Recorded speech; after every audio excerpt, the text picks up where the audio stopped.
ಬೆಳೆಯುತ್ತಾ ಬರ್ತಾಳ. ಯಾಕಪ್ಪ ಅಂತಂದ್ರ ಬಂಗಾರ ಬಿದ್ದ ಜಾಗ ಬಂಗಾರ ಐತಿ ಹೆಂಗ ನೋಡುವ ಹಾಗ ಈ ಪಟ್ಟಣ ಕಡಲಿಯ ಶಾಖವಾಗಿರ್ತಕ್ಕಂಥ ಈ ಪ್ರತಿ 3 ವರ್ಷಕ್ಕ ಆಗುವಂತ ಜಾತ್ರೆ ಇವತ್ತಿನ ದಿವಸ ಈ ಭಂಡಾರದೊಳಗೆ ಬೆಂಕಿ ಐತಿ ಮತ್ತು ನಾವು ನಂಬಿ ನಡೆದ್ರೆ ನಮ್ಮ ಬಹಳ ಬಂಗಾರ ಕೂಡ ಐತಿ. ಅದೇ ರೀತಿ ಈ ಭಗವಂತನ ಈ ಕಾರ್ಯಕರ್ತ ಹಲೋ ಹಲೋ ಈ ಭಗವಂತನ ನಾಮಸ್ಮರಣೆಯನ್ನು ನಾವು ನೀವು ಎಲ್ಲರೂ ಮಾಡಬೇಕಾಗಿದೆ.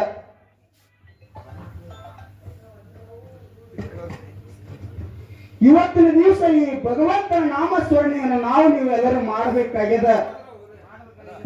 ಅದಕ್ಕೆ ಇಲ್ಲಿ ಇವತ್ತಿನ ದಿವಸ ಇಲ್ಲಿ ಕೂಡಿರ್ತಕ್ಕಂಥ ಗುರು ಹಿರಿಯರಿಗೂ ಮತ್ತು ಜ್ಞಾನ ಪಂಡಿತರಿಗೂ ಯಾವ ಮುರುಗುಂಡಿ ಗ್ರಾಮದಿಂದ ಬಂದಿರತಕ್ಕಂಥ ಗುರುವಿನ ಸ್ವರೂಪಿಯಾಗಿ ಯಾರಪ್ಪ ಯಾವ ಆಕಾಶವಾಣಿ ರೇಡಿಯೋ ಸ್ಟಾರ್ ಚಂದನದ ಹುಲಿಯನ್ನ ಒಂದು ಬಿರುದವನ್ನು ಪಡೆದಿರ್ತಕ್ಕಂತಹ ಯಾವ ಮುರುಗುಂಡಿ ದರಿಗೊಂಡ ಸರ್ ಪಾದಕ್ಕೂ ಕೂಡ ಶರಣಾರ್ಥಿಯನ್ನು ಹೇಳುತ್ತಾ ಅದಕ್ಕೆ ಬಹಳ ಹೆಂಗಪ್ಪ ಅಂತ ಕೇಳಿದ್ರೆ ಯಾವ ನನ್ನಪ್ಪ ಯುಟೋಬರಾಯ ಮುರಾರಿ ಲಿಂಗನ ಈ ಬೆಳಕಿಗೆ ತಂದಿರ್ತಕ್ಕಂಥ ಗುರುಗಳು ಇವತ್ತಿನ ದಿವಸ ಈ ನಮ್ಮ ಕಾರ್ಯಕ್ಕೆ ಬಂದಾರಪ್ಪ ಅಂತಂದ್ರೆ ನಮ್ಮ ಪೂರ್ವ ಜನ್ಮದ ಪುಣ್ಯ ಐತಿ.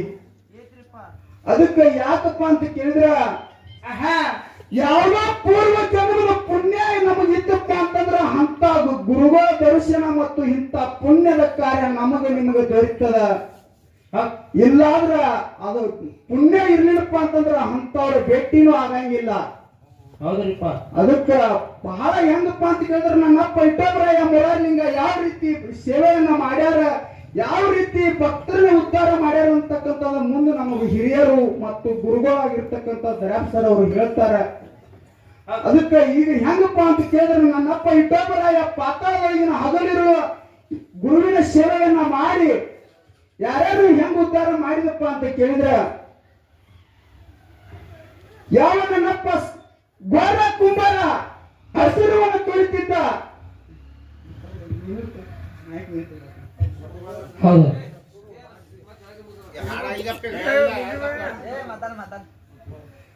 ಯಾವ ಭಕ್ತ ಗೋರ ಕುಂಬಾರ ಭಕ್ತಿಯನ್ನು ಭಜನೆಯನ್ನು ಮಾಡ್ತಿದ್ದ, ಯಾವ ನನ್ನಪ್ಪ ಇಟ್ಟೋಬರಾಯನ ಭಜನೆ ಮಾಡ್ತಿದ್ದ. ಹೆಂಗ ರೀತಿ ಯಾವ ರೀತಿ ಭಗವಂತನ ಭಜನೆಯನ್ನ ಮಾಡ್ತಿದ್ದಪ್ಪ ಅಂತ ಕೇಳಿದ್ರ ಹೆಂಗ್ರಿಪ್ಪ ಕುಂತ್ರು ವಿಠಲ ಅನ್ನುತ್ತಿದ್ದ, ನಿಂತ್ರು ವಿಠಲ ಅನ್ನುತ್ತಿದ್ದ, ಕೆಸರವನ್ನು ತುಳಿತಿದ್ರು ಕೂಡ ವಿಠಲ ವಿಠಲ ಅನ್ನುತ್ತಿದ್ದ. ಹೌದು ಒಂದು ದಿವಸ ಮಡದಿ ನೀರು ತರ್ಲಾಕ 6 ತಿಂಗಳ ಹಸಿಗೂಸನ್ನು ಮನೆಯೊಳಗೆ ಬಿಟ್ಟು ನೀರು ತರ್ಲಾಕ ಹೋಗಿರ್ತಾಳ.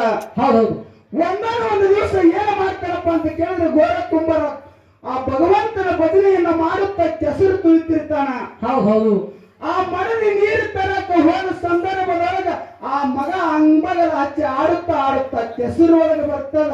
ಹೌದು ಅವಾಗ ಆ ಭಗವಂತ ನನ್ನಪ್ಪ ವಿಠಲನ ಧ್ಯಾನ ಒಳಗೆ ಇರುವಂತ ಗೋರ ಕುಂಬಾರ ಕೆಸರು ತುಳಿತಾನ ವಿಠಲ ವಿಠಲ ಅನ್ನುತ್ತ ನಾಮಸ್ಮರಣಿ ಒಳಗೆ ಕೆಸರು ತುಳಿತಿರ್ತಾನ. ಕೆಸರು ತುಳಿತಾನ ಅವಾಗ ಬಂದು ಆಟವನ್ನ ಆಡುತ್ತಾ ಕೆಸರೊಳಗ ಮಗು ಬಂದು ಬೀಳ್ತದ. ಹೌದು ಅವಾಗ ಕೆಸರೊಳಗ ಮಗು ಬಂದು ಬಿದ್ದ ಕಾಲಕ್ಕೆ ಏನಾತಪ್ಪ ಅಂತ ಕೇಳಿದ್ರೆ ಏನಾತ್ರಿಪ್ಪ ಆ ಭಗವಂತನ ಧ್ಯಾನ ಒಳಗ ಹಸಿಗೂಸನ್ನು ಕಾಲೊಳಗೆ ಕೆಸರು ಹಾಕಿ ತುಳಿದ ಆ ಕೂಸಿನ ಹೊಟ್ಟೆ ಒಳಗಿರ್ತಕ್ಕಂಥ ಮಾಂಸ ರಕ್ತಗಳು ಎಲ್ಲ ಬಂದ್ರು ಕೂಡ ಅದೇ ರೀತಿ ಆ ಭಗವಂತನ ಧ್ಯಾನದೊಳಗೆ ತುಳಿತಾನ. ಹೌದು ಅವಾಗ ಮರಳಿ ನೀರು ತಗೊಂಡು ಬಂದು ಆ ಭಗವಂತನಿಗೆ ಬೇಡ್ಕೊಂಡು ಬರ್ತಾಳ. ಏನಂತಲ್ರಿಪ್ಪ ಎಲೆಯಿಂದ ಮಾರಿ ಮನ್ನಾಗಲಿ ಕೂತ್ರು ವಿಠಲ ಅಂತೀವಿ, ನಿಂತ್ರು ವಿಠಲ ಅಂತೀವಿ, ನನ್ನ ಮಗು ಕೆಸರು ತುಳಿತಾನ, ಎಂತ ಹುಟ್ಟು ಬಡ್ಕೊಂಡ್ರ ಅಂತೇಳಿ ಅವಾಗ ಗಂಡನಿಗೆ ಬೇಯುತ್ತ ಬರ್ತಾಳ. ಹೌದು ಅವಾಗ ಬಂದಂತ ಸಂದರ್ಭದೊಳಗೆ ನನ್ನ ಭಗವಂತನಿಗೆ ಯಾವಾಗ ಬೇತಿ ಅಂತೇಳಿ ತಿಳ್ಕೊಂಡು ಆ ಹೆಸರು ಆ ಮಗುವಿನ ಕಡೆ ಲಕ್ಷ್ಯವನ್ನು ಕೊಡದೆ ಹೌದು ಆ ಭಗವಂತನ ನಾಮಸ್ಮರಣೆಯನ್ನ ಬಿಡದೆ ಆ ಹಗಲಿರುಳು ಆ ವಿಠೋಬರಾಯನ ಸೇವೆಯನ್ನ ಮಾಡ್ತಾನ. ಹೌದು ಮುಂದೆ ಹೆಂಗಪ್ಪ ಅಂತ ಕೇಳಿದ್ರೆ ಮುಂದೆ ಆ ಮಗ ಆಟವನ್ನ ಆಡುತ್ತಾ ಎದ್ದು ಮಗ ಇದ್ದಂತ ಕರೆದಾಗ ಭಗವಂತನ ಅನುಗ್ರಹದಿಂದ ಹೌದು ಆ ಮಗ ಇದ್ದಂತೆ ಆಗ್ತಾನ. ಹೌದು ಅಂತ ಪವಾಡ ನನ್ನಪ್ಪ ಇಟ್ಟೋಬರಾಯನಲ್ಲಿ ಅದ. ಹೌದಾಯ್ತ್ರಿಪ್ಪ. ಅದಕ್ಕೆ ಬಹಳನೇ ಮಾತಾಡಲಾರ್ದೆ ನನ್ನ ಮಾತಿಗೆ ವಿರಾಮನ ಹೇಳಿ ಹೌದು ಸೊಪ್ಪಿನಲ್ಲಿ ಸಿಹಿಯಾಗಿ, ಗಾನದಲ್ಲಿ ಇಂಪಾಗಿ, ಗಂಧದಲ್ಲಿ ಸುವಾಸನೆಯಾಗಿ ಹೌದು ಹೌದು. ಯಾವ ನನ್ನಪ್ಪ ಇಟ್ಟೋಬರಾಯನ ಜಾತ್ರೆಯ ಕಾರಣಕರ್ತರಾಗಿರ್ತಕ್ಕಂಥವ್ರು ಯಾರಿಪ್ಪ? ಕೊಟ್ಟವ್ರ ಹೆಸರು ಹೇಳಿ. ಯಾವ ನನ್ನಪ್ಪ ಇಟ್ಟೋಬರಾಯನ ಪಂಚ ಕಮಿಟಿ ಹಿರಿಯರಾಗಿರ್ತಕ್ಕಂಥವ್ರು ಏನೋ ಚಿಕ್ಕ